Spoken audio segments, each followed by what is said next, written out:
Добро, ние очекувавме да биде искрено ослободителна пресуда, бидејќи ние сме на становиште дека не постои како објект на заштита службена исправа која што може да биде предмет на ова кривично дело. Судијата даде кратко образложение во врска со вториот начин извршување, каде што според незино мислење и толкување, уништувањето може да се однесува и на вистинска службена исправа. Ние во завршен збор направивме јасна дистинкција помеѓу старото законско решение и помеѓу новото законско решение, кое што не остава воопшто простор за било какво самоволно толкување на одредбата од став 2, која што јасно и експлицитно сугерира дека вистинска исправа не може да биде предмет на уништување, бидејќи ставот 2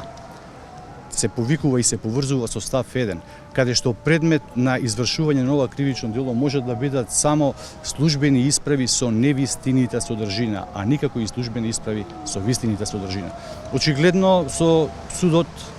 имаме различна диоптрија на гледање на работите и на начинот, односно на објектот на заштита кој што може да биде предмет